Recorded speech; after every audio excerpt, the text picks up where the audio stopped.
Hello, Artful Manifestors.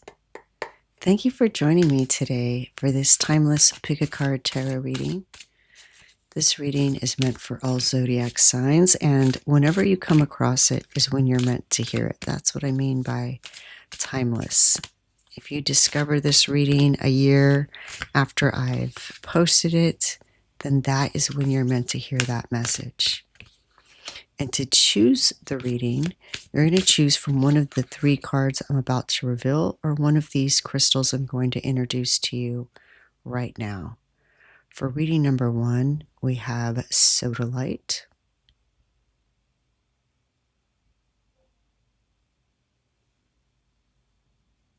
And for reading number 2, green Moonstone.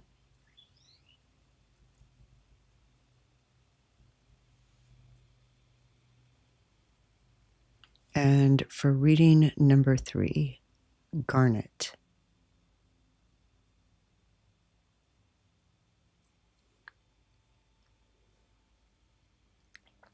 All right, let's look at these cards. For reading number 1, this is the image.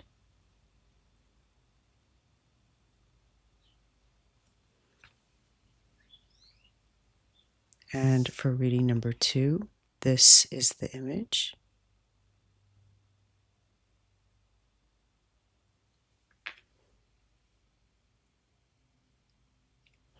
And for reading number 3, this is the image.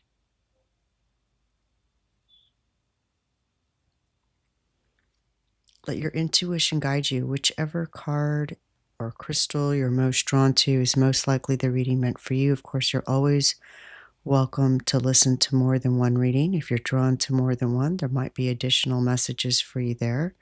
You'll find a link to all the readings in the description box below, as well as a list of all the cards that I use. If I have a link where you can find those cards, I include that as well. Enjoy your reading.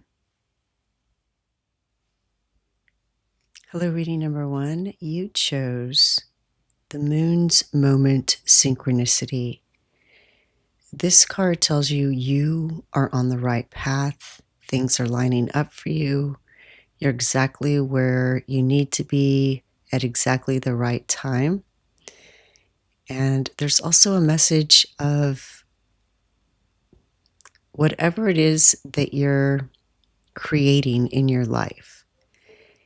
You're going to receive signs and synchronicities as signposts that are either confirmation or that point you in the right direction. So it's you looking for that little piece of information to move your project forward, and then you just happen to meet someone that day that has that information that you were looking for. It's things like that. It's just in the flow and things just lining up for you. So you're in that flow state right now, or you will be very soon. I'm also seeing that you may have been, or you will soon be seeing repeating numbers 1111, 222, things like that, especially when you look at the clock. And it may even be in one day that you just happen to look at the clock and see 1111, 222, 333, 444, to where you start to think, am I doing this on purpose? Because every time you look at the clock, you're seeing these repeating numbers, and that is your higher self, your guides, letting you know that you are on the right path. Sometimes these repeating numbers appear to get our attention as to what are you thinking about? What are you focusing your thoughts on?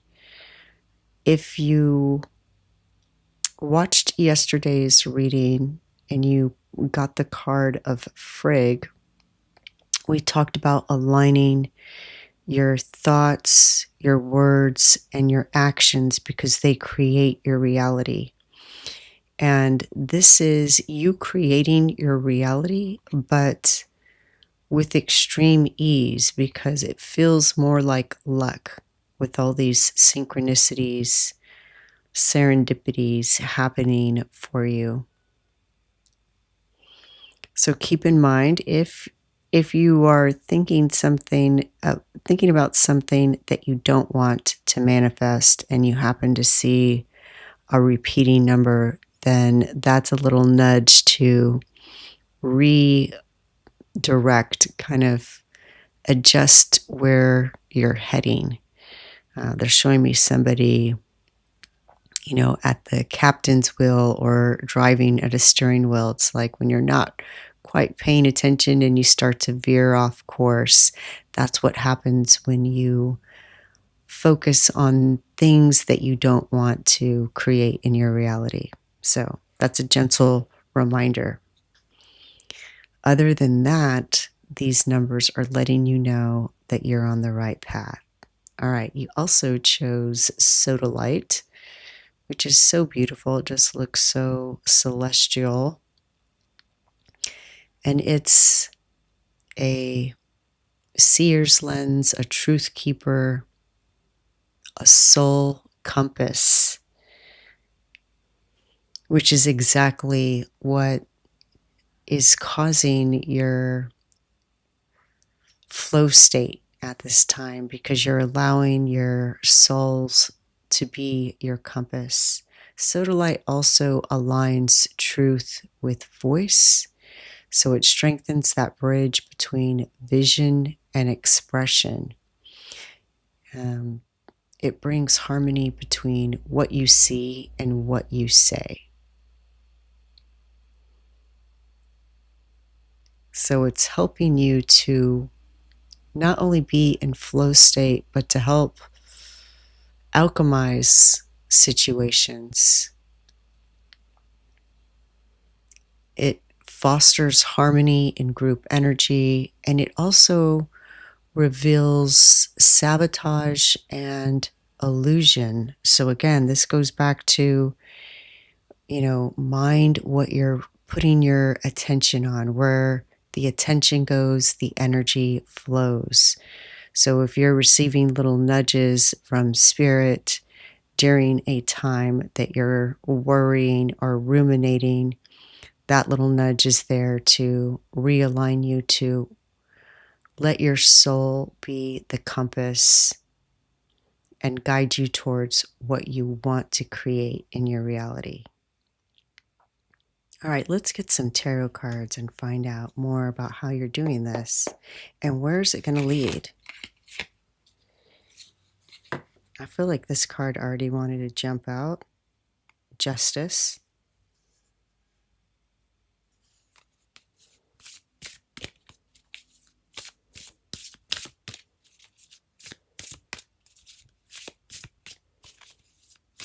I was reading number 1, achieving this flow state.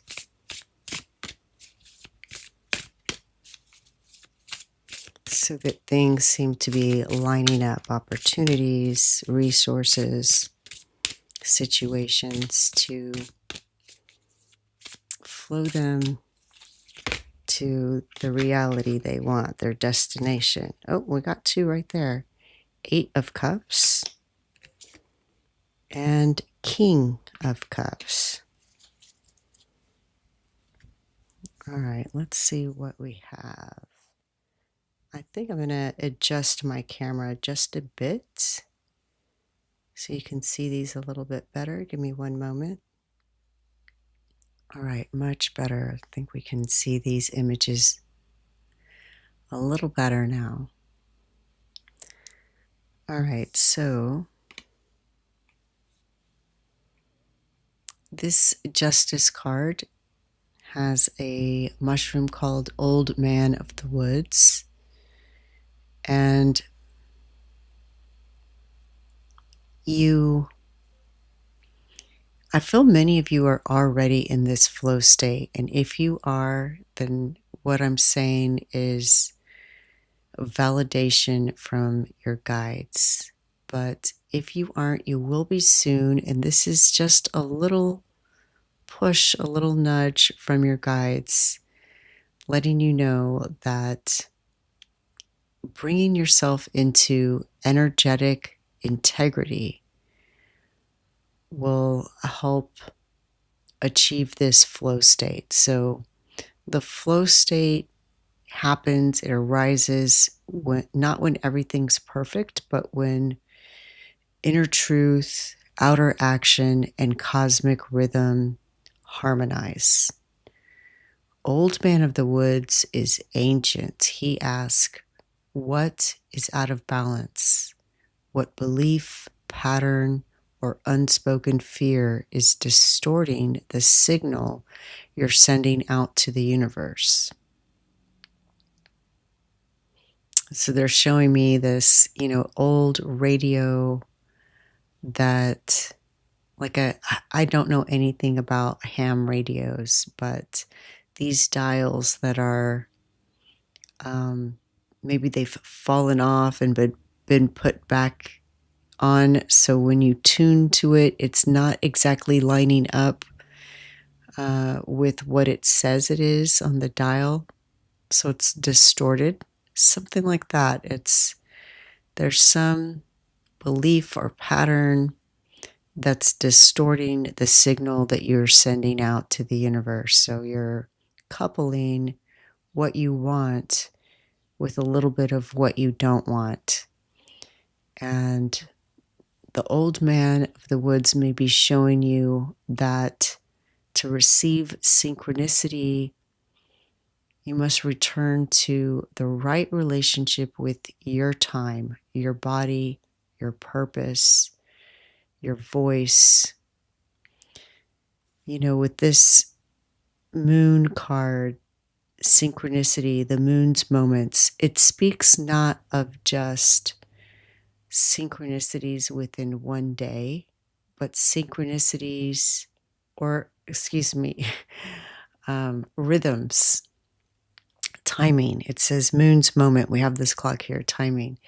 It's talking about the rhythms of the day, the rhythms of the week, the rhythms of the month. So you can kind of look at it as a routine or a schedule, but it's a little more nuanced than that. It's a little bit more flexible and allowing for what comes up. And so I see you easing into these rhythms and responding to them. It's not being rigid and forcing. You have kind of this is what needs to get done this week, this month, today. But you're flexible to what arises in the moment, and that flexibility also helps you step into flow state. There's a karmic cleansing or realignment that's needed. This is, it's not punishment, it's initiation through truth. So it's just being in rhythm with your own soul. You might start by writing down 3 things in your life that feel energetically off, and then list 1 aligned action to restore balance for each. And with the justice, they're reminding me that you may want to store balance for the highest and best good for everyone involved. So let's say, I feel like, many times where we feel these rubs is in relationships. And so if there's, start with the one that maybe you have the least attachment to, maybe a neighbor. So that's somebody that you might see maybe once a month, where a coworker or a romantic partner you're going to see a lot more often. So maybe practice with a neighbor and just ask yourself, what what's causing this friction? What's their wound? What's my wound? How are those wounds kind of rubbing each other the wrong way? And what can I do for the highest and best good of both of us? And just start there and see if that helps to start to dissolve and melt any hardness between you. And then try it with a coworker, maybe, and then try it if there's anything in your romantic relationship, and so on. But it could apply to any situation, not just relationships.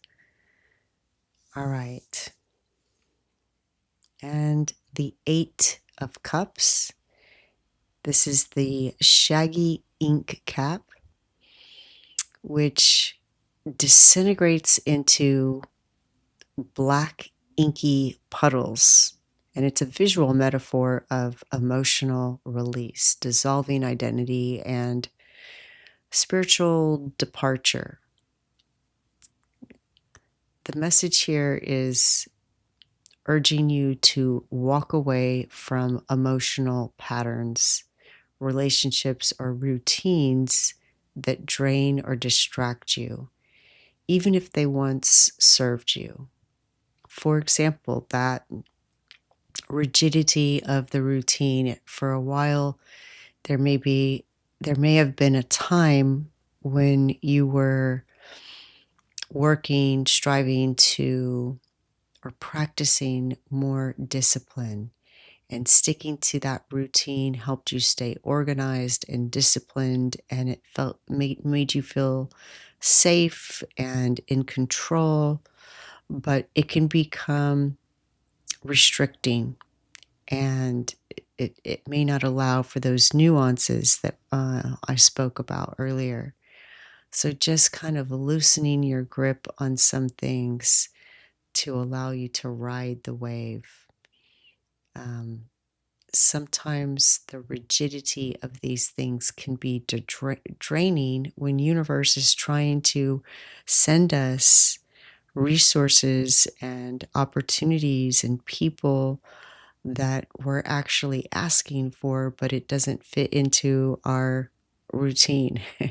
So there's something to let go of. It can also be a belief or an emotional pattern.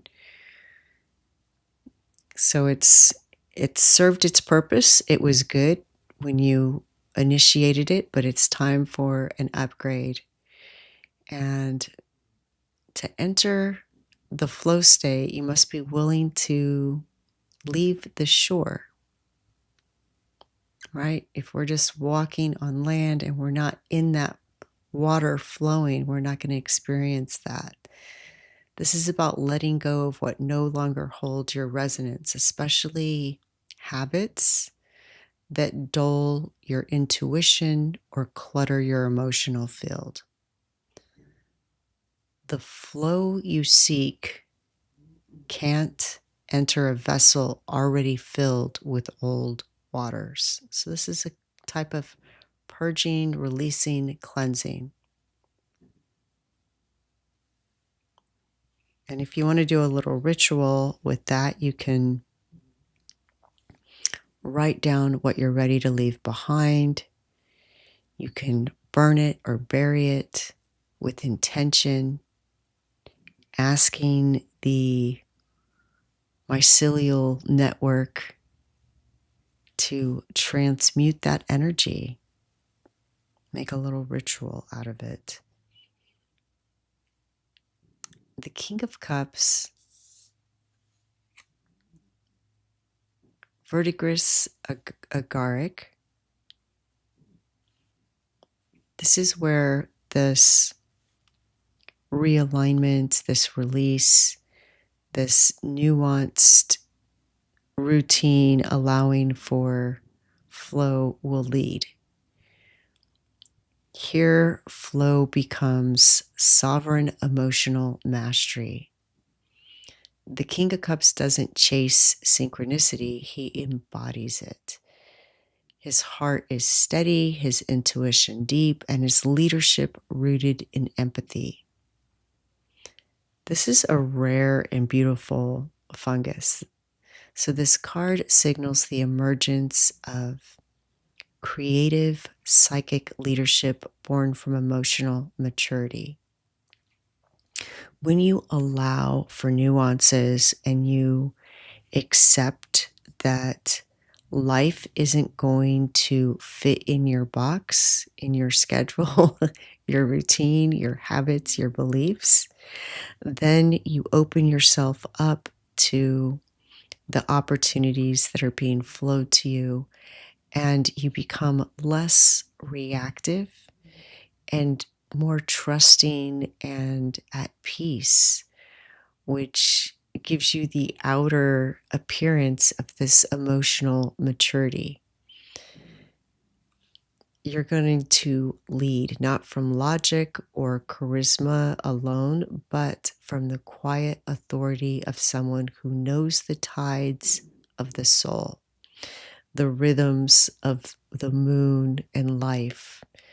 Expect visions, downloads, soul-aligned opportunities to arise when you consistently hold this emotional attunement and flow. When your waters are calm, the stars will reflect clearly, the cosmos will recognize you. You are the current and the compass. I see this beautiful flow state for you. Everything lining up, and it's not because you're controlling it or forcing it, it's because you're allowing it. Reading number 1, I'm so happy for you. Please let me know if this resonated. I'd love to read your comments, and I'm wishing you the best. The light in me sees the light in you. Thank you. Bye. Color reading number 2, you chose Howl at the Moon, Process Your Feelings. And you're literally being nudged to use your voice, to howl, to sing, say mantras, to release something that you've been feeling. And you can work with the moon in this way. A good time for releasing is between the full moon and the new moon as the moon wanes. And you chose the green Moonstone, which pairs with this so beautifully, because it's a little bit different than a traditional moonstone. The green Moonstone blends lunar essence with the green ray of the heart chakra. It gently draws out emotional wounds, hidden grief, stagnant fear, and helps you to transmute them into gentle acceptance, nourishment, and new growth. It aligns lunar and earth rhythms, amplifies psychic sensitivity without overwhelm, and it activates the serpent path of wisdom. So there are stones like ruby or obsidian that can help with activating the kundalini. The green moonstone does it in a gentler, softer way. It awakens this energy that's like a serpent made of light, undulating, and you may even accompany your singing with dancing, kind of a slow undulating of the spine to encourage this energy to rise, and with it, pushing out any of these emotions that need to be processed so that they're not stuck and stagnant. Let's get some tarot cards and see if we can find out more about how you can process these emotions and where that will lead.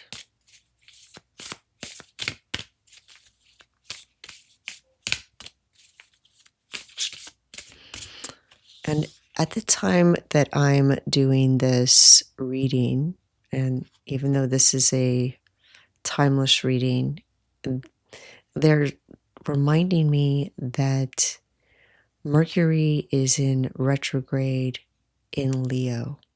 And so when that happens, we are returning to things from the past that we haven't quite processed or resolved. So it makes sense that this is coming up. 3 of Wands.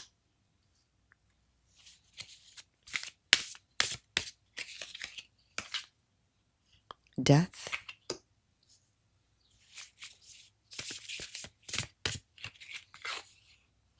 And Temperance. They wanted me to show you this cardinal. All of this deck is different types of mushrooms, but here we have a cardinal, and that is someone's passed on loved one saying, hello, I'm here. I've been sending you messages. All right, let's look at these.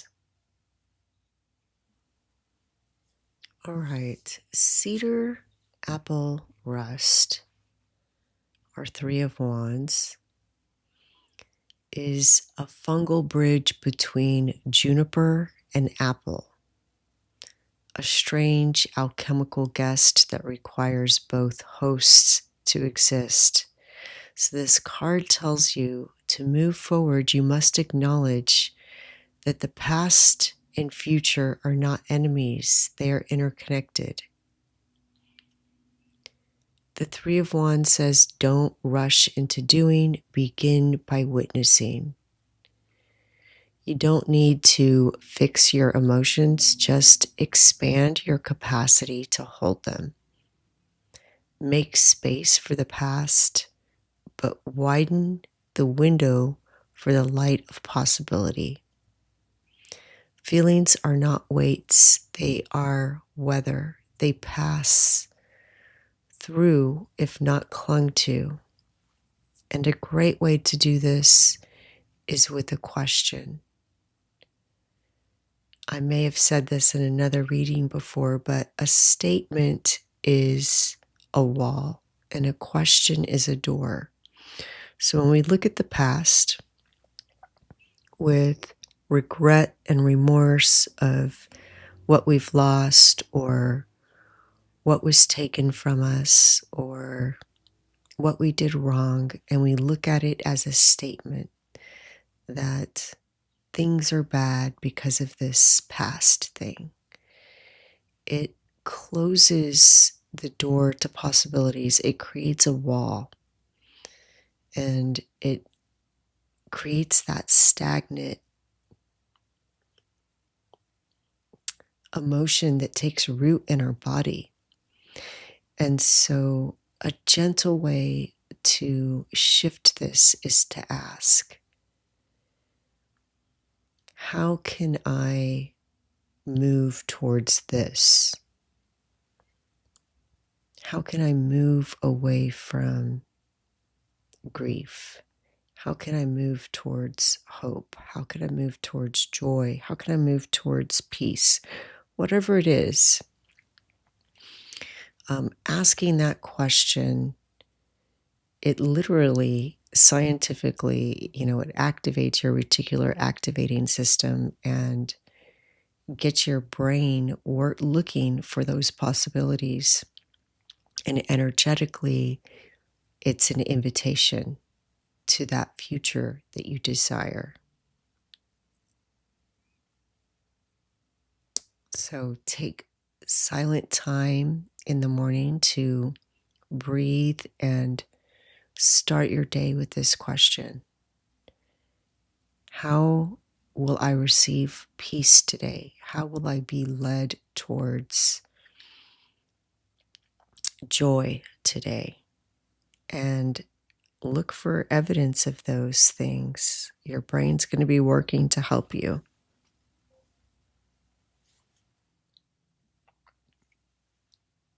All right. Death, the destroying angel. I was just reading about these mushrooms yesterday. Deadly. They are completely white and look innocent, but they're not. This is a deep release, allowing sacred disintegration. This is a powerful card, one that asks for holy surrender. And destroying angel sounds ominous, but it is the guardian of truth. That transformation begins with the death of clinging. You're not being asked to forget the past, but to let go of your attempt to keep it alive in the same form. And again, they're taking me to this red cardinal, and I feel like I said this in a previous reading. Maybe it just, if not, maybe it's just an intuitive message that came to me between readings that wanted to come out now. But as someone listening who has lost a loved one and is clinging to the old form of that loved one, they're still with you. They're with you in a new way where they are happy all the time. They are closer to you than ever. They can literally feel what you feel, and they see you cry, and they don't want you to hurt anymore. They don't want you to suffer. They want you to release that. Now, I know that's very specific and not for everyone, but there is something from the past that is no more, that you're being invited to allow it to change forms. What do mushrooms do is they break down things that are sick or dead, and they compost it into something new for new life. And that's what you're being invited to do. You're not meant to solve your emotions. They're sacred compost. You're meant to allow old stories, old identities, or attachments to dissolve. And this death brings the dark grace of surrender, and it always makes room for something reborn. What follows death is rebirth. So don't fear the decomposition of this. This is how the seeds can grow in fertile soil, that new life.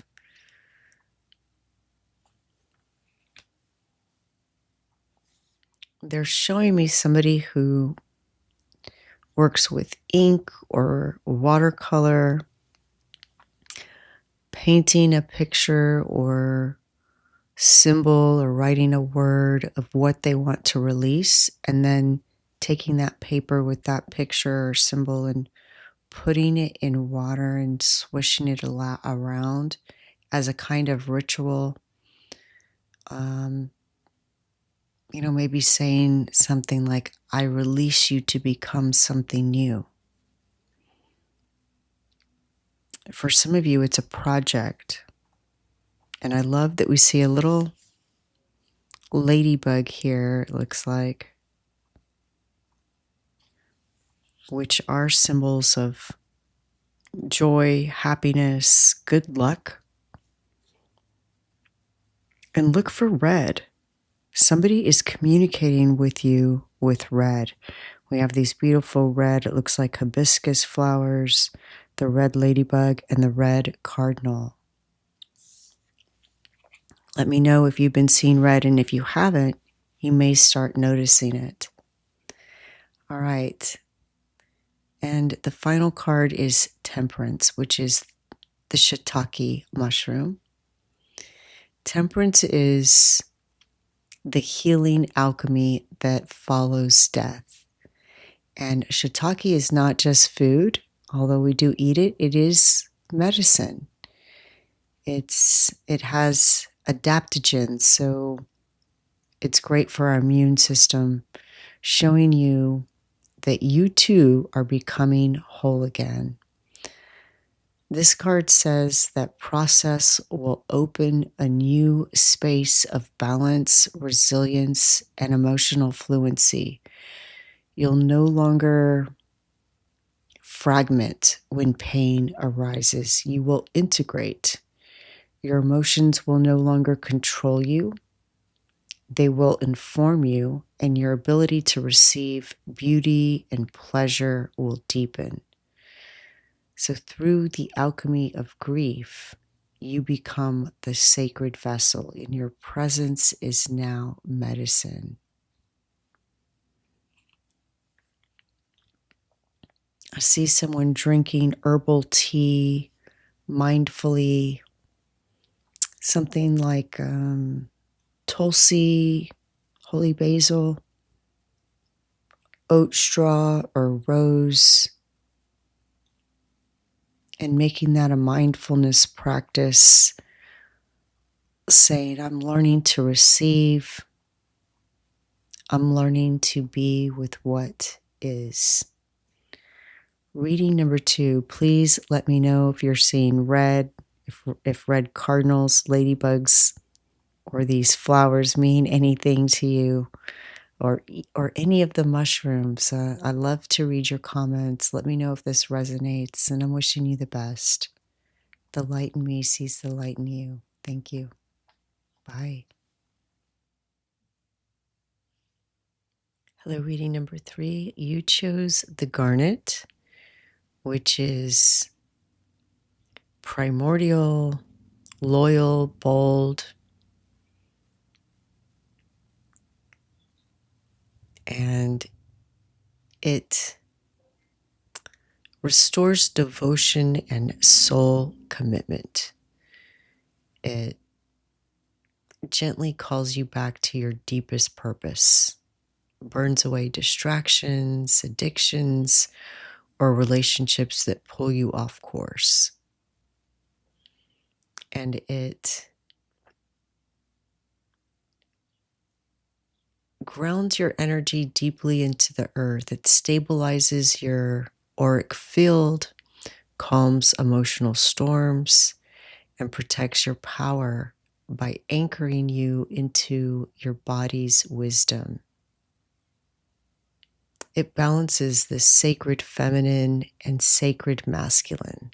It harmonizes the soft power of receiving and the direct energy of action. Remember, we have both of these energies, yin and yang.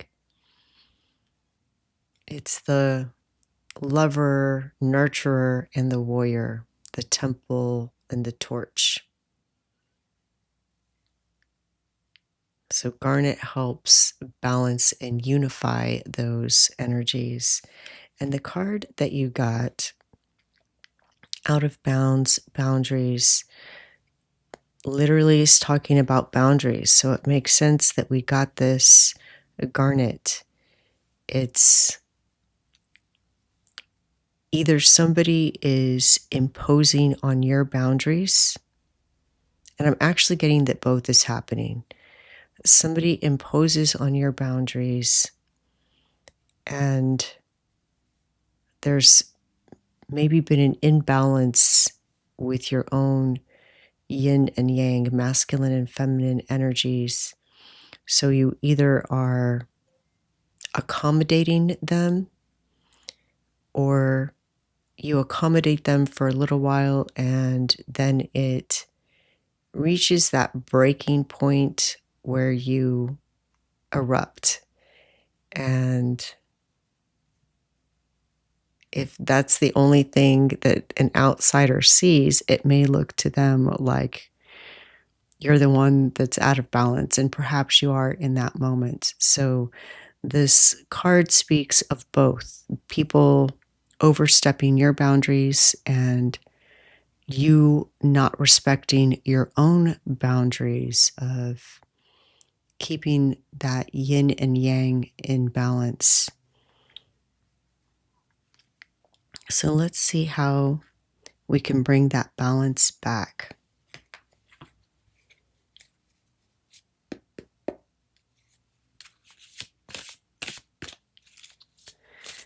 They're telling me that when you allow yourself to act out, somebody oversteps a boundary, you get upset and you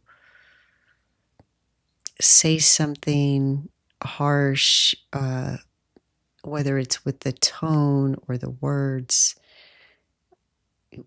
but more importantly than what you say is the feeling that happens in your body, that heat, that warmth, that anger that rises up in you. You are allowing someone else to disempower you. You're giving over your power to that person when you allow what they say and do to anger you. But also, anger tells us when our boundaries have been overstepped.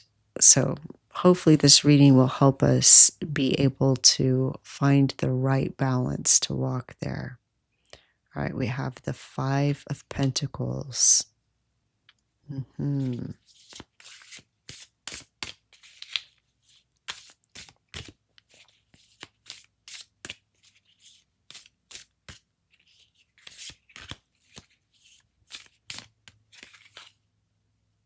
The Ace of Pentacles.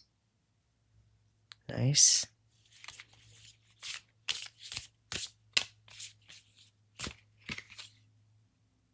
And the Nine of Wands. Love it.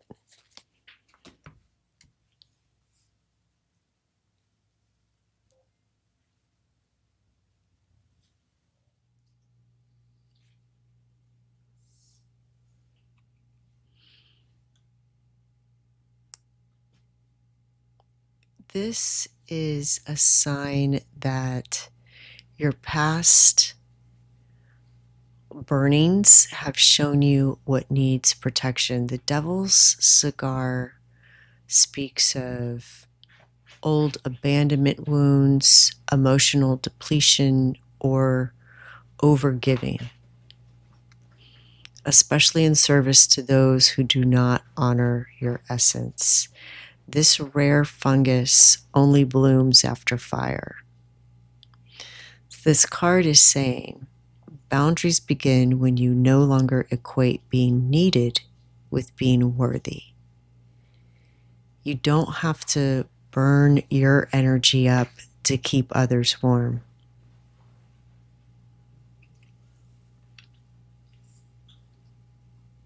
It's accommodating others to keep the peace, or giving because you feel like that's what you're supposed to do or that's the right thing to do, but not honoring your own energy. And though you may have a wound of abandonment from the past, you're repeating the wound yourself by abandoning yourself for the sake of others. So think about one way that you abandon yourself to avoid being abandoned. It's a little loop in itself. And what would it look like to stay with yourself instead. And this becomes your inner boundary vow. The Ace of Pentacles is the Perigord truffle. And this card shows you that a boundary is not just a line, it's a seed of your future. The truffle grows hidden beneath the surface, nurtured by symbiotic relationships and time. So too must your purpose be, guarded, fed by slow magic and sacred no's. The Ace says your yes becomes sacred only when your no is respected. To return to your purpose, create ritual structure around your time, energy, and creativity. If you want to birth your purpose, you must root into your own soil and say, only what nourishes may enter. Only allowing what nourishes you to be part of your life, your expression, what you absorb, and create a physical.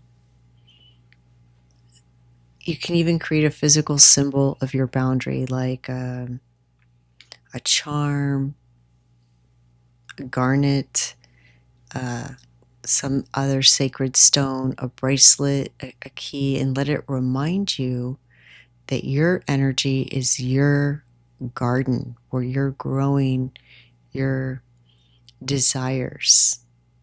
You decide what grows there, rather than giving your energy to others who maybe don't honor yours.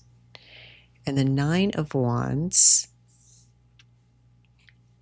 poison fire coral.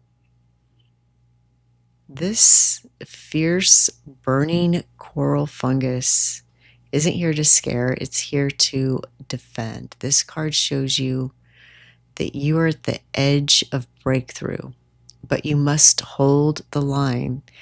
There might be temptation to revert, to overextend, to prove. But the fire coral says you've learned too much to betray yourself again.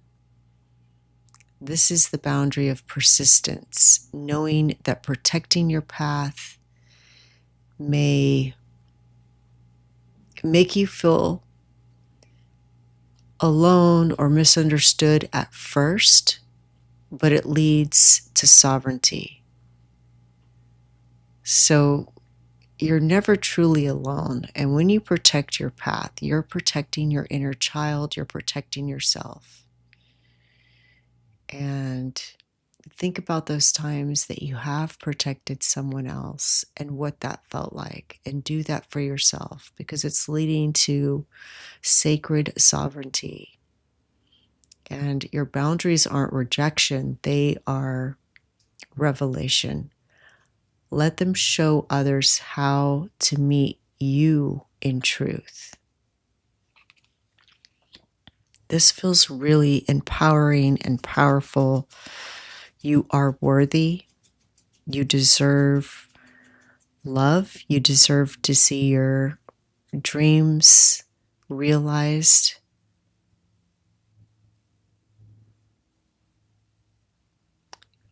You're opening up to deeper alignment with your soul's path, undistracted and undiluted. This is making space for you. It's sacred relationships formed in truth, not obligation. Whether it changes the landscape of current relationships or makes space for new ones. It's creative flourishing as energy returns to what matters. It's like your energy it's being siphoned off into something that's not helping you or really anyone else. It's kind of enabling others if you allow them to do that to you. And they're showing me, like a plumbing system where there's a leak and you're losing your essence. So this boundary is setting these boundaries with others and with yourself is going to stop that energetic leak and allow you to use that energy to nurture what matters to you most. And you're going to have a better understanding of energetic discernment. So you know what is yours to carry. And spiritual sovereignty, where your soul leads and everything else falls into alignment. Reading number 3, so happy for you. Please let me know if this resonates. I love to read your comments, and I'm wishing you the best. The light in me sees the light in you. Thank you. Bye.